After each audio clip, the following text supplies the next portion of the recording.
दोस्तों नमस्कार। मैं सुबोध कुमार, आप देख रहे हैं खबर national times. Bahujan Samaj party को लेकर बड़ी खबर। सभी राजनीतिक दल अपनी धार देने में लगे हुए हैं। उधर बसपा भी अपनी तैयारियों में लगी हुई है। राजनीतिक गोलबंदी की बदलती प्रकृति जो इन परिवर्तनों को नहीं समझेगा उसके पांव के नीचे से जमीन खिसकना तय है। संसदीय चुनाव की सुगबुगाहट शुरू हो गई है। चुनावों को ध्यान में रखकर द्विध्रुवीय गोलबंदी होने लगी है। एक तरफ राजागा के घटक खुद को नए सिरे से संगठित कर रहे हैं तो दूसरी ओर भाजपा विरोधी दल INDA यानी इंडिया जैसे नए मंच के माध्यम से अपनी रणनीति को धार देने में लगे हैं। वहीं कुछ दल हैं जिन्होंने अभी तक अपना खेमा नहीं चुना या कुछ ऐसे भी हैं जो अकेला चलौरे की राह पर बढ़ गए हैं। यदि बहुजन समाज पार्टी की बात की जाए तो बसपा ऐसा ही एक दल है जिसकी प्रमुख मायावती ने स्पष्ट किया कि उनकी पार्टी किसी गठबंधन का हिस्सा नहीं बनेगी और संसदीय चुनाव अकेले ही लड़ेगी।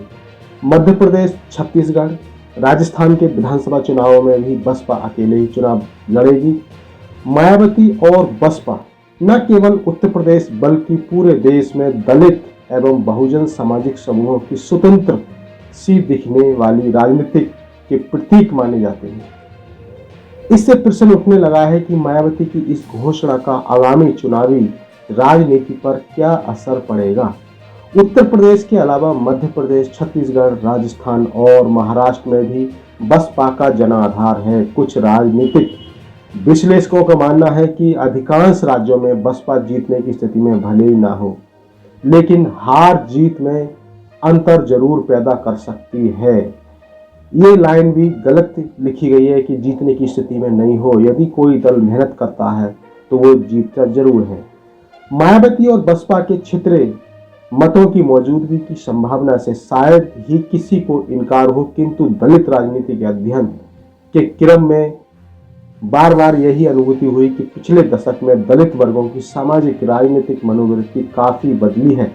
वस्तुतः दलित समूहों में जाति भाव के बजाय उनमें विकसित हो रही गतिशीलता, आर्थिक उन्नयन एवं विकास के आकांक्षी भाव से ही उनकी राजनीतिक गोलबंदी आकार ले रही है।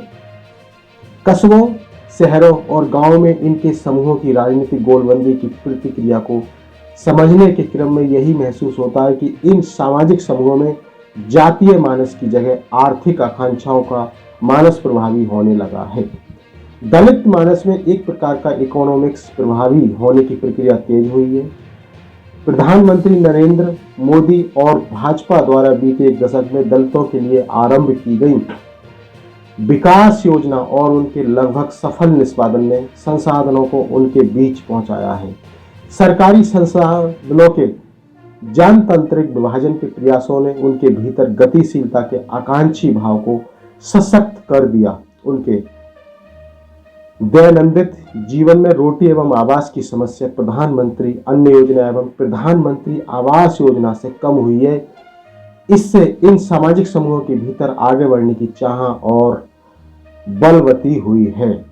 साथियों, अगर अनाज की बात की जाए तो अनाज तो 5 किलो मिल रहा है, लेकिन दलित समाज या बहुजन समाज की उनकी आर्थिक इच्छाओं की बात की जाए तो उनकी और भी इच्छाएं हैं।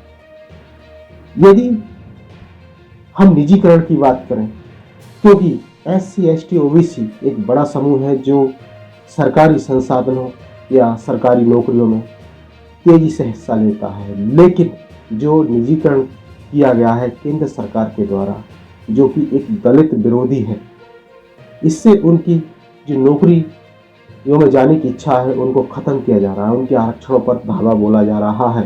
तो प्रधानमंत्री के द्वारा कोई नई योजना लागू नहीं की गई है, बल्कि योजना लागू करने के बजाय उनके आरक्षण पर कुटाराघात किया गया है।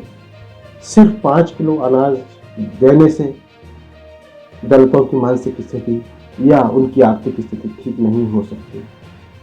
साथ ही साथ महंगाई, यदि महंगाई की बात की जाए तो महंगाई भी दलितों के लिए घातक सिद्ध हुई है।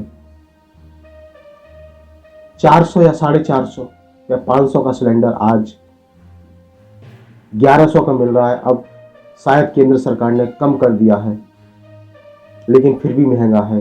ये भी दलितों की स्थिति पर एक घातक है, दलितों के लिए घातक है। अगर बहुजन समाज की बात की जाए तो उनके लिए घातक है। और वहीं इस खबर के अंदर, मीडिया की इस खबर के अंदर एक लाइन लिखी गई कि बसपा जीतने की स्थिति में हो या ना हो, लेकिन दूसरों के लिए मुश्किलें पैदा कर सकती है। दोस्तों, यदि कांग्रेस की बात की जाए, कांग्रेस कई साल से पिछड़ रही है, क्या वो जीतने की स्थिति में थी? फिर ऐसा लगता है शायद कांग्रेस भी दूसरों के लिए नुकसान की स्थिति पैदा कर रही है या नुकसान कर रही है, लेकिन ऐसा तो मीडिया के द्वारा कभी नहीं लिखा गया। यदि भारतीय जनता पार्टी की बात की जाए तो भारतीय जनता पार्टी भी उत्तर प्रदेश के अंदर 14 या 15 साल से बिल्कुल नजर नहीं आई, लेकिन फिर भी इलेक्शन लड़ती थी, तैयारी करती थी। क्या वह भी दूसरों के लिए नुकसान करती थी? हर दल, हर राजनीतिक दल, हर पार्टी अपनी जीत के लिए तैयारी करता है। इसका मतलब ये नहीं होता कि वो दूसरों के लिए नुकसान पैदा करता है, नुकसान पैदा करता है। तो दोस्तों, ये थी बड़ी खबर बहुजन समाज पार्टी को लेकर। इसी तरह की खबरों से जुड़े रहने के लिए हमारे इस चैनल खबर नेशनल टाइम्स को जरूर सब्सक्राइब करें। सब्सक्राइब करने के साथ ही बेल आइकन जरूर दबाएं, जिससे कि आपके पास खबरों की नोटिफिकेशन आते रहें। तो मैं सुबोध कुमार फिर आऊँगा एक नई और बड़ी खबर को लेकर। तब तक के लिए धन्यवाद, नमस्कार।